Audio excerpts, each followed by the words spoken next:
عدد التواتر طبعا قلت من عدد التواتر استمع باز لحديث متواتر ذكين وتلك الكثرة أحد شروط التواتر إذا وردت بلا حصر عدد معين. قلت من بس زوري يعني كوملش زور أو حديثي رواياتك تحديد ما نكرب لهم نفرق ياندو نفر نفر أو أنا نابي بل كودلين زوري دليل لسروي يشكل لمرزكاني حديث متواتر أو حديثي كواب تواتر ورد جري لازم ويا كوملش زوربن بل تكون العادة قد أحال تواطؤهم على الكذب وكذا وقوعه منهم اتفاقا من غير قصد. يعني تماشا ذاك ناكركم ملش زور حديثك بجيرنوا هرهم ويان ريك كذبن لسروي كدروي بكن أو ناكري لو يشك لمرزي تواتر أويا دبي لهم طبقات آندا طبقاتي طبقي صحابة طبقي تابعين طبقي تابعين حتى هذا قاتا كن أو كسي حديث الروايات كده يبون من أبو داود بخاري مسلمة حتى هذا قاتا أويندر طبقة كان هموش زوربن نابي جمارك كم بي بلكو دبي زوربي فلا معنى لتعيين العدد على الصحيح لسر قولي صحيح هيز معناه شنو بين أما دياري بكين بلين ولا حديث متواتر دبي اون دبي جماركي. ومنهم من عينه في الأربعة وقيل في الخمسة وقيل في السبعة وقيل في العشرة وقيل في الاثنى عشر وقيل في الأربعين وقيل في السبعين وقيل غير ذلك. هي قوتيتي تشارو هي بينزو حفتو دو دوازدو تشلو حفتاش قوت راه أوانا وتمسك كل قائل بدليل جاء فيه ذكر ذلك العدد فأفاد العلم وليس بلازم أن يطرد في غيره لاحتمال الاختصاص. ضل هريك لو أنا هستا لو دليل هناك أو جماريتي دابي يعني بون منو يستقبرين تشار كاكا تلو تشار الدانا هذا لولا ولا بروي شاهدي لشرع ده عندي كان تشاره كاكا أتلو حفتات دانا أو قوم موسى واختار موسى من قوم 70 حفتالي أوانا هيت علاقي بموضوع حديث متواتر أوانا دانية يعني نابت دليل شيء قاطعي لبو إيما قلن والله أو عدد أو جماري أو دليل لسرة بلكو قوتمان حديث متواتر شرطي أو يك زوربي زورية كتسن بي جمارة من داننا زورية كعقل حكم دا لسرة ويكوا أوانا ريقنا كوتين قد بهزنا وعشيك قصي خلاف بكان دروستا أبو شوازي. فإذا ورد الخبر كذلك أجر خبرك أو هات وانضاف إليه أن يستوي الأمر فيه في الكثرة المذكورة من ابتدائه إلى انتهائه لبدايات رسنة ذكرها هتا نهايتك أو هات بزوري هات يعني كم نبوة. والمراد بالاستواء ألا تنقص الكثرة المذكورة في بعض المواضيع لا ألا تزيد يعني كم نبيته ونك زياد بكات مشكلة مانية ما إشكال يمان تدانية زياد بكا بلا مهم وهي كم نكاته ولو كباس مانكن. إذ الزيادة هنا مطلوبة من باب الأولى زيادة مطلوبة هرسان حديثك زياد بي باش استوى زانم زور لك انت واضح نبي استام مثالك لو يقول مو صبوري لا مدن زان الاساس صبور اشتيك لو بنسم لو واضح ببزانا كدلين كثرة احاديث يعني كبيت جي كو بتشي وازيك استامن دنوسم او طبقي صحابيه او ابي هريره او ابو سعيد او معاذ او انس صار صحابي من هي ونيا زور يانا صار صحابي حديث الروايات كرديا كاتا طبقي صحابة كسن صار اجا زياتر بي باشتر بزمنا ما كم تربي چونك زيادة ليرة مطلوبة بلام نقصتان مطلوب نيا بيكا بينز بيكا شش حديثك سن راوي صحابي زياتر بي باشترا يستعدين لتابعي مثلا ابو هريرة لبو شي جي رايتوا لبو دوكسي جي رايتوا ليرة يقناي مالكة يقناي معروفة مثلا أبو سعيد لبو شي جي رايتوا لبو حميدي جي رايتوا معاذ كري جبل لبو شي جي رايتوا مثلا لبو أحمد جي رايتوا أنس لبو شي جي رايتوا لبو مثلا كريم جي رايتوا ناويك طبقي باشي صحابة بوتسند بينس باشا يانا زور باشا دين ليرة تماشا ذكين ماليك لبو تنكسي جرايته لقم معروفي لبو كسي كان جرايته ناوي حميد الصغيرة مثلا باشا حميد لبو شي يجي رايتوا لبو مثلا محمد يجي رايتوا أحمد لبو علي يجي رايتوا كريم لبو عبد الله يجي رايتوا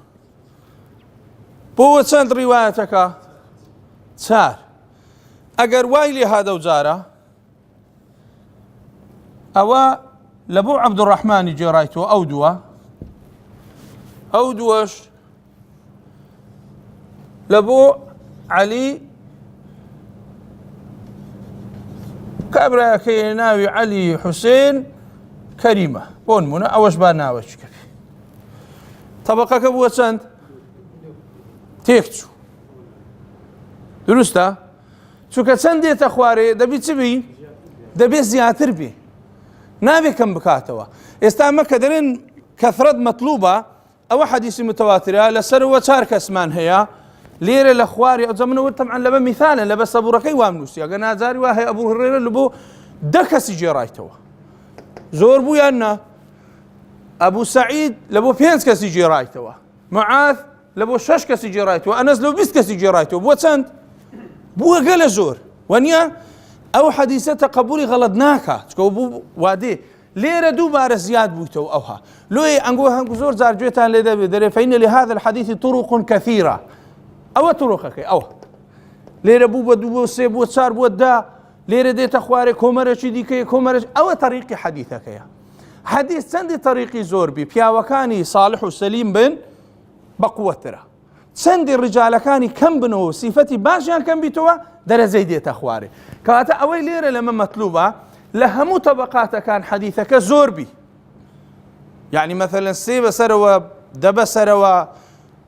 چەند بەسەرەوە بی زیاتر بی باشە بەڵام چەند بێتە خوارێ موشکیلەمان لۆ دروستە بێ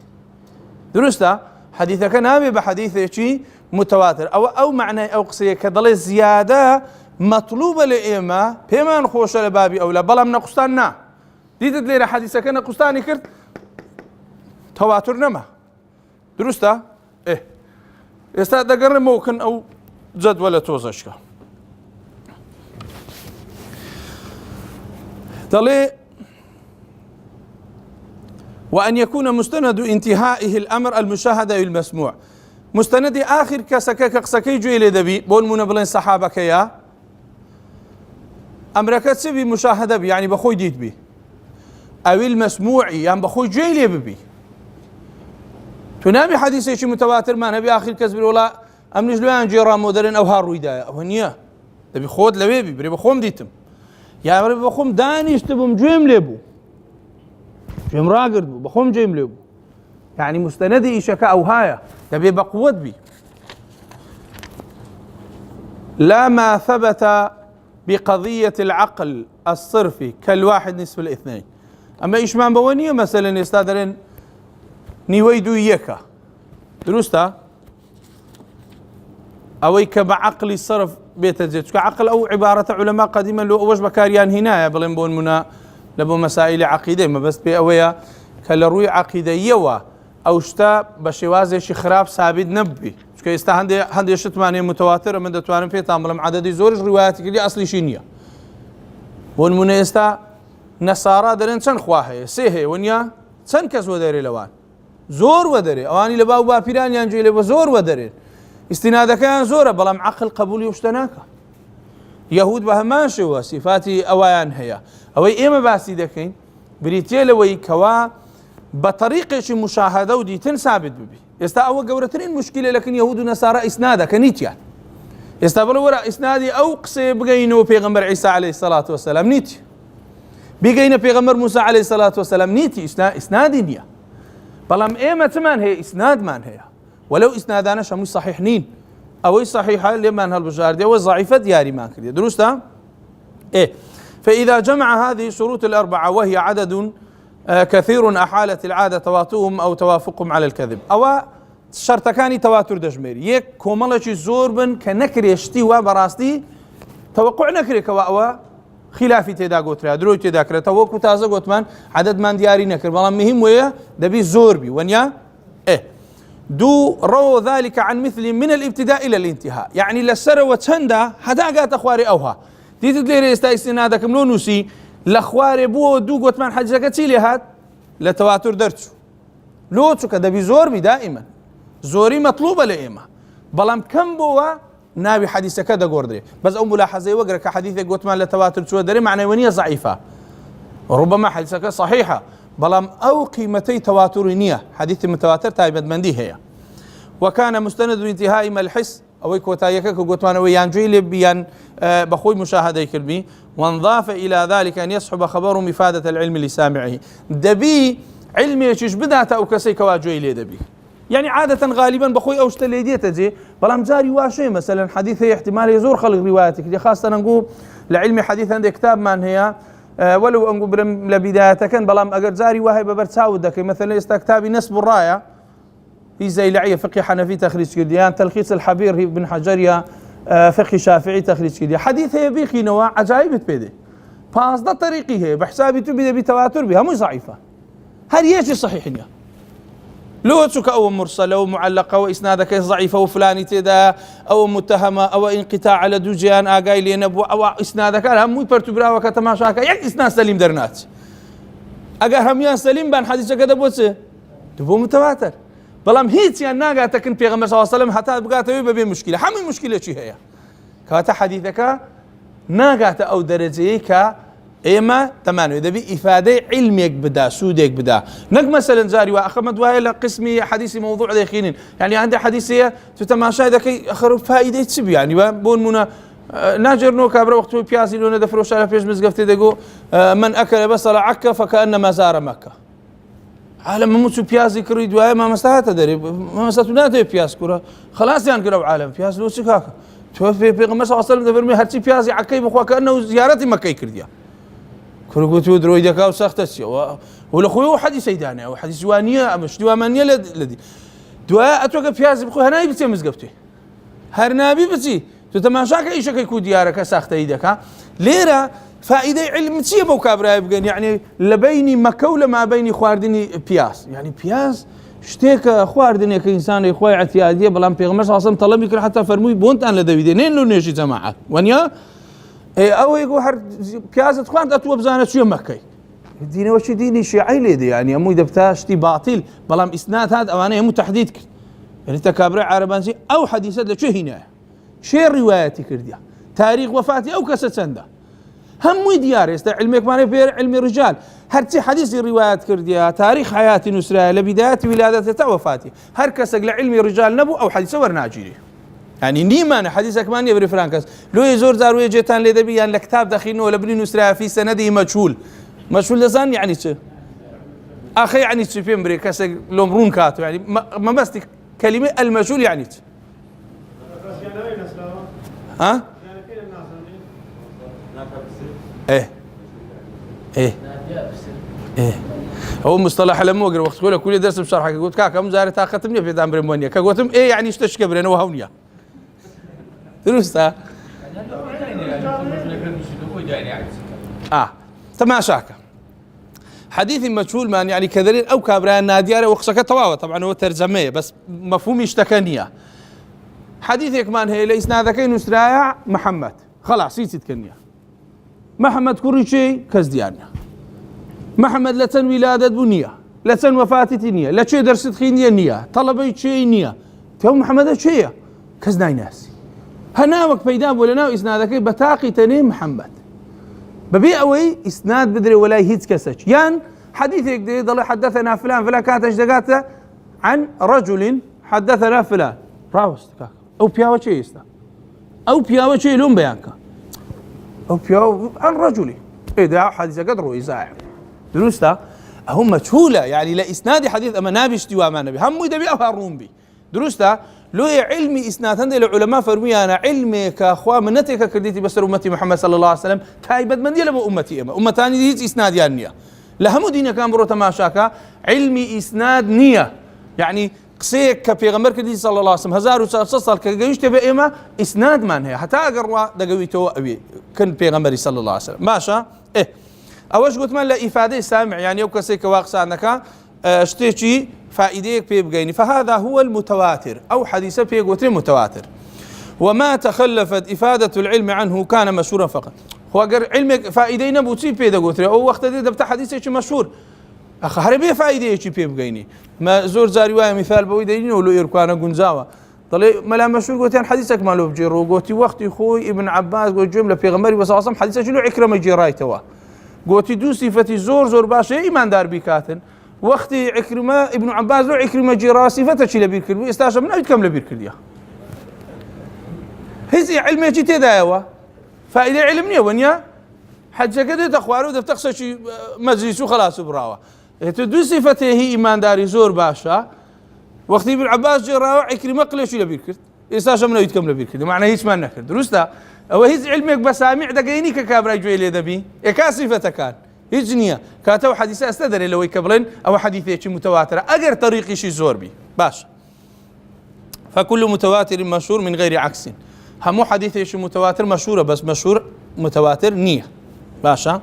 وقد يقال إن الشروط الأربعة قتراوة أو تار مرزا إذا حصلت استلزمت حصول العلم قلت يعني أجر أو شرطانها زي حصول علمك شردي وهو كذلك في الغالب عادة رواية أو هم عالم حديث جويرايته لبدايتها تا نهايته كابرها مدلن بخومانش كمان ديتيا يعني عادة علم ديتجي يعني كم وايا إفادة علم نبي غالبية وايا ديتجي لكن قد تتخلف عن البعض لمانع جاري وهي شرطك بجي مني لبر مانعك لبر سببه لبر هو كارق يعني يقل مرجع كان ناتجي كحر يقمرز ناتجي ما هو حديث إلى متواتر دينين أخواري نايكين متواتر وقد وضح بهذا تعريف المتواتر والرمبو تعريف المتواتر وخلافه قد يرد بلا حصر أيضا لكن مع فقد بعض الشروط في سواء كشوي جاري وهيدي بلان ببي حصر يعني هيت حصر شيء تيدا نابت قسم متواتر له لكن مع فقد بعض الشروط هر مرجع شيء لدس دا أو حديث متواتر نامني بون منا أو مع حصر بما فوق الاثنين أي بثلاثة فصاعدا ما لم تجتمع شروط التواتر بو بسي بلام شرط تواتري تيدا كون بوا مرجي تواتري تيدا كون بوا ما دام تيدا كون بوا أو أما لحديث متواتر لا يدين أو بهما يان بدو دوكس أو بواحد يان بيكس فقط طبعا ما دائما قلت من ذبي كثرته بزوريك ومرجع لحديث متواتر زبابي استبزان بخوروني كاتو والمراد بقولنا أن يرد باثنين أي أن لا يرد بأقل منهما فإن ورد بأكثر في بعض المواضع من السند الواحد لا يضر إذ الأقل في هذا العلم يقضي على الأكثر دليل هرزيك إسنادك جمارك كم بوا أو جمارك ما حساب ذكر نك زوريك أو لسا صبرك تيدقن إسناد طبقي صحابة كسا صار إيرب وطن حديثي متواتر دريتش هان لهموان كم ترى أم لوي حكم لسددم كم ترين سند طبقة ليرا دوا كواتا أو حديثات دوا إسنادي دو لو مزورة زورنية كواتا حديثك متواترنية خو أجر أوها بتشارو بينزو ششو أوها هاد بخواري حديثك متواتر بو أجر يك أجلمان ببرسي بلكاكا أنقول لو شروط لسوا حكم تانا ده ها وتليرا بينز كسا إسنادك ليرا بينز لو لسر أو حكم ده لو لسر كما كدرين قاعدة لك نما إسناد شهان طبقة لها موان كم ترى أو دبيلك شرطي تواتر بقونجي نق مثلا زوريك بقونجيتنا ما إيش ما بزوريك نيا شو كما تمشاهد كين لهمو طبقات كان بدايات بشرط ما عندنا لبيك أنا قلت ما صار شرطي يقل شرط كان لبدايات السندك هتاني نهايتك أو زوريا دبي هرهبي استا زوريا كليرا كم بويانا أما لسا أو كما حكم دين دلن كاكا أو حديث متواتر نية أقوى شخوي بن توبة أو تواتر توا استا أو بك وتشار بك بينت دبتو متواتر استا إيرب بك بينت إيرب كدو حديثك عين تواتر نية كدو كهات طبقي دوام درسته لهيت طبقات كمان طبقات الصحابة مانية تابعين مانية تابعين مانية هذا قاتكن أو كسيك حديث الروايات كرديا نابي هيز طبقك لزوري كم تربي يعني زور بي هموي كزوريك هاتو خواري بو كم بويك بودو بو سي يعني دائما دلن فوقي سي بس تسند دياري ما نكر قلت من آية تار بيان بينز بيان زور بي هر تسند زور بي دلن مطلوبة تسند زياد بي باشا بلام جمارة كم بو هات السي وخواري سي توا هو حديث متواتر نية بس قلت من ناجلين ضعيفة بەس ئەو ناوەی لێ دەکەینەوە کە پێی بڵین حەدیثێکی متەواترە لەوانەیە پێی دەرێن حەدیثێکی صحیحە صحيح لذاته صحيح لغيره يعني حديثك حسنة بون منا باشا بلام بينار متواتر شو كمتواتر فرق شي هي متواتر وقو دقي قرآني وايا حيث فرقيني إسدا يك حديث مع نبي متواتر بكابري بري باورم بيني أو حديث في غمس عاصم وين يقول يا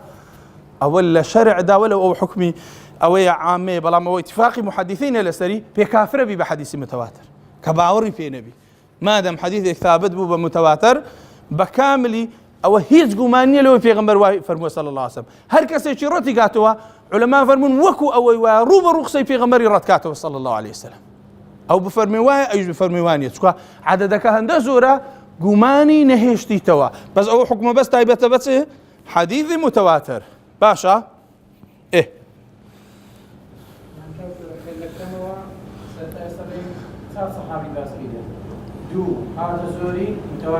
متواتر نية همو طبقاتك من همو يدبي زور بي همو يدبي زور بي إيه فالأول المتواتر وهو المفيد للعلم اليقيني هي كم أو متواترة كزور يكيا علم يقيني دبخش يعني يدقماني تدانا منه فأخرج النظرية علامات تقرر بشروط دي النصر يكدر دي مباسي دخل معنى اليقين هو الاعتقاد الجازم المطابق يعني باور بيبوني شي بيقمانه مطابقة لبو حالك يعني قنزاوة لقري يكسر وكو أوا وهذا هو المعتمد أويك بشتي فيها بستين أن خبر التواتر يفيد العلم الضروري فائدة علمي ضروري دا وهو الذي يضطر الإنسان إليه بحيث لا يمكن دفعه هندي علم هي ضرورية ضرورية يعني تناتان الرتيكية الناتان الرتيكية شاردني هذا بيوري بقري يستاقر كابريك مناقشة ما لقب كابري يستاروشة يعني شو ما تسيب يدرين لكاك الروشة والروش لدري كابري كاتا هرا دري روشنية شو طلع كان يستيرا طلع دوايا بديار ذاك في هناك مناقشة إلى قروبك وفي عقلي تواو نبي وانيا علمي ضروري أوي يعني أتنا ثاني دفعك دفعك إذا لأنه بيسي مزبوط نبي عقل وشتي تواو نبي قنا يستاو دنيا روناك وخلق كسابتك ولا دري تماشادك يعني اشتيكا كبرن أو هالروجي روناك وشكر دواري دري اللي الديارة أوش بهمان شيوية يعني تناتواني أوشتا رتكيوا وقيل لا يفيد العلم إلا نظريا عندي قترا وبلن نابخش علمك إلا علم يشي نظري نبي استاباسي نظري علمي نظري دكاب أخوي لوي من بفيشيناكم وليس بشيء بلام ذلك كذا بس علمي نظري دبخشي أو قسية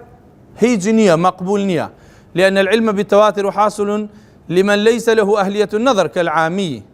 طلعت أو علم متواتر أما باز لكن كل له عاميش دي تجي لو خلش عاميش دي تجي لو إذ النظر ترتيب أمور معلومة أو مظنونة يتوصل بها إلى علوم أو مظنون وليس في العامي أهلية ذلك فلو كان نظريا لما حصل له أو دليل عقلية بس ببرش لسري راب وسط لخات الويتي بقن ديبل أو علم يشي نظرينية علم يشي ضرورية ويقينية بلامكو طلع علمي أما قوتمان ضروريكا بيوز بدليل هلانو هناك أدي نظريكا تبي دليل شلو بيني تاكابرات دقا ضل باشا يستعمل دليل عامي لحديث متواتر كوت دقا ضل يقيني هيا ضلين أو علم يقينيك أو كسهيتي أجا نظري بيوز بدليل بخو عامي دليل نازاني كواتا أو علم ضرورية نق نظري شو كأجر وما جد لهر عاميك ببلاي نو صحابي في غمر صلى الله عليه وسلم حديثة كان جراتوا يكك بريت ون يكابر عامي تي بيدري لاني هراسكو ملق سي خرافي دربارك ونيا سكو فيز بدليلناك ما دام صحابي في غمر صلى الله عليه وسلم ما ينفرموا يقين اشتكوايا عامي وعلم واهل علم هم لكن اذا بتا يكشد بس قصد كم ليره لو عبارتك خدمه اوي اوها يعني علمي نظري فيز باستدلال لك علمي ضروري فيز ناكا سكو هرب خوي رونا واضحه اتدليكاك وافادي علمي يقيني نابخش دلن باب عامي واتي دقا چونکە عامی پێویستی بە ئیستدلالە پێویستی بە بەڵگەیە باشە ئەو علمە ئێستا تەماشا دەکەین عامیەکەش قەنەعەتی پێ هەیە کەواتە ئەو علمە نەظەری نییە چونکە ئەگەر نەظەری بە دەبایە لە بۆ عامی دەلیلی بینیەوە ما دام ناینەوە کەواتە دلیلە لەسەرەوەی کەوا علمێکی ضرورية بەبێ بەڵگە هینانەوە دەزاندرێ ئەو شتە ڕاستە. جاء فرقك وتلير أماجي في ذكاء جوانتر ولاح بهذا التقرير الفرق بين العلم الضروري والعلم النظري، إذ الضروري يفيد العلم بلا استدلال، ضروري كعلم ضروري بيوز بدليل هنا وناك، والنظري يفيده لكن مع الاستدلال على الإفادة، ده بدليل لوبينيو أو جكا برايدك تشيدا قاتل. وأن الضروري يحصل لكل سامع، والنظري لا يحصل إلا لمن فيه أهلية النظر. ضروريكا هرچی جوی لبی لبوی حاصل دبی دیتا جه بلام نظریکا وهانیا إلا لو کسی أهلی نظر بی و تماشا کردن بی و دلیلی لو بینی و قناعتی پی بینی که اوشتوایا. ها است مثالش بسیطان لو بینم همو لمکتبی وقتی خیندی تا دانگو هوا پالا پستو هی لخوار و لو سروا. طلبه ویتی ندگوشت ما مثلا پرداغه چی دینا لگه ورقه چو ها دایدنا پرداغه چی پر او اوها ورقه کی ورده جراو ها دایدنا دستی لی برده دا او کدرجه نارجه. لو ديقو تماشاك وبالا فستوي هوا لخوار ولو سروا هيا او عمليه فيزيائيه مثلا كدروس ديكا طلبك كتسايب وديك قناعات دينيه أنا قناعات دينيه قنا ورقتي او كيسروا قروس تريان بارت ورقه استاج لما ربرو تاقي كود فرداغ بر اوكا ورقه كي بزواني لسدانك هواينا دا او هوري جيره دست لا ما او كنارجه كواته هوا بالا فستوي هي لخوار ولا بو سروا والا اجنيبا او يكسرتي لي دهات درجاوتي بيدرين هو دليل كدو دليل له هنا وكبر عامي تدقايانا واضح دبي لكن بلام هندي علم هي بيويز بدليلنا يعني هموك سيق او علما تزانيتنو اقداري بيه باش. وإنما أبهمت شروط المتواتر في الأصل لأنه على هذه الكيفية ليس من مباحث علم الإسناد وإنما هو من مباحث أصول الفقه، إذ علم الإسناد يبحث فيه عن صحة الحديث أو ضعفه ليعمل به أو يترك من حيث صفات الرجال وصيغ الأداء، والمتواتر لا يبحث عن رجاله بل يجب العمل به من غير بحث. أقول له يهمون بيك وخندو تقريبا أو ضلي أما ليرة أوشتمان كيرت لبرتسبو لبروي أو علم ليرة زور بيوزنية بعلم حديث بلكو بابيك لشندر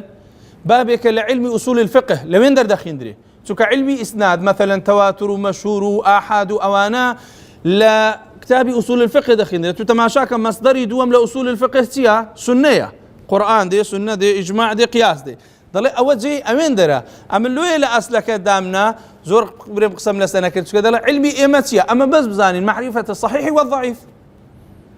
أو إجماني مثلا هو متواتر أو يا ضل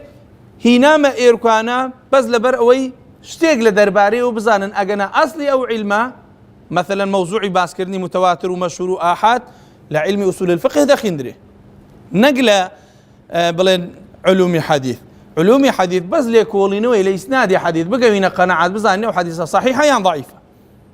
درسته هو حديث متواتر ضعيف تيدا هيا ياك حديث ضعيف تيدانيا